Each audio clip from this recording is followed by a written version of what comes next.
യേശുവിൽ ഏറ്റവും സ്നേഹം നിറഞ്ഞ സഹോദരി സഹോദരന്മാര്, ഒരു നല്ല ദിവസം ആരംഭത്തിൽ അച്ഛൻ ആശംസിക്കുന്നു. ഇന്നും മറക്കരുത്, രണ്ടാമത്തെ വെള്ളിയാണ്, ഗാഗുൽത്ത ഫ്രൈഡേയാണ്. ഗാഗുൽത്ത നാഥൻ്റെ കുരിശോട് ചേർത്ത് വെച്ച് വലിയ അനുഗ്രഹം, അതിലപ്പുറമായിട്ടും എൻ്റെ ബന്ധനങ്ങളിൽ നിന്നും എന്നെ തകർക്കുന്ന ഒത്തിരി അവസ്ഥയിൽ നിന്നും വിടുതൽ പ്രാപിക്കാൻ കർത്താവ് ഒരുക്കുന്ന ഒരു ദിവസമാണ്. ഓർക്ക പ്രിയമുള്ളവരെ, കുരിശിനെ കുറിച്ച് നാം ധ്യാനിക്കണം, പ്രാർത്ഥിക്കണം. പ്രത്യേകിച്ച് ഈ നോമ്പ് കാലത്തിലേക്ക് പ്രവേശിക്കാൻ പോകുമ്പോൾ കുരിശ് എന്താണ്?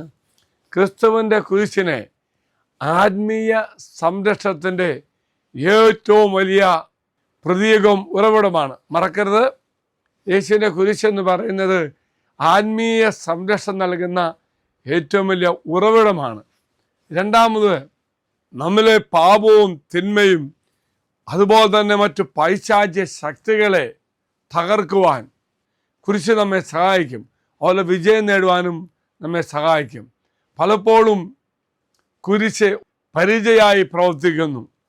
നമുക്ക് സ്വാഭാവികമായി ഉണ്ടാകുന്ന പ്രലോഭനങ്ങളും നിരാശയ്ക്കും എതിരെ അങ്ങനെയൊക്കെ വരും. അഭയവും സുരക്ഷിതത്വവും ഒരു ആന്തരിക ശക്തിയും നമുക്ക് നൽകുന്നു.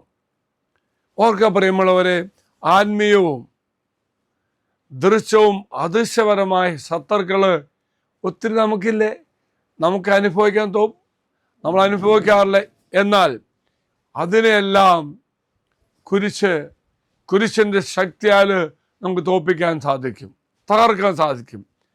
കുരിശിൻ്റെ അടയാളം നമുക്ക് എന്നും സംരക്ഷണമായി മാറും. അനുദിന ജീവിതത്തിൽ ഈ കുരിശിൻ്റെ സംരക്ഷണം അനുഭവിച്ച് ജീവിക്കാൻ നമുക്ക് സാധിക്കുകയും വിശ്വാസത്തിൻ്റെ ആഴത്തിലേക്ക് കടന്നു പോവാൻ കുരിശ് ഒരു ഓർമ്മപ്പെടുത്തൽ കൂടിയാണ്.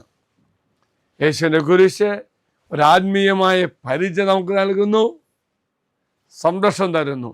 പ്രിയമുള്ളവരെ, ഇന്ന് രണ്ടാം വെള്ളി ഗാഗുൽത്ത ഫ്രൈഡേയിലൂടെ കുരിശിൻ്റെ ശക്തി അനുഭവിക്കുവാൻ നമുക്ക് സാധിക്കട്ടെ എന്ന് വെച്ചാൽ പ്രത്യേകം പ്രാർത്ഥിക്കുന്നു. ഇന്ന് വരണം കേട്ടോ, ഒപ്പം നിങ്ങളുടെ നിയോഗങ്ങൾ സമർപ്പിക്കണം കേട്ടോ.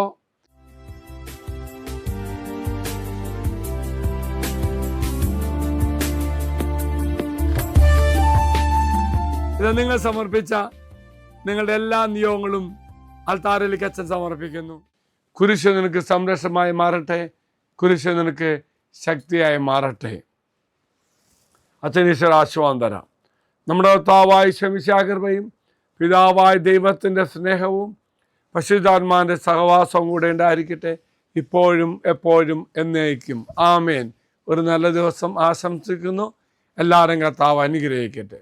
ഈ ചാനൽ സബ്സ്ക്രൈബ് ചെയ്തും മറ്റുള്ളവർക്ക് ഷെയർ ചെയ്തും നമ്മുടെ കർത്താവിൻ്റെ സുവിശേഷ വേലയിൽ നമുക്കും പങ്കാളികളാകാം.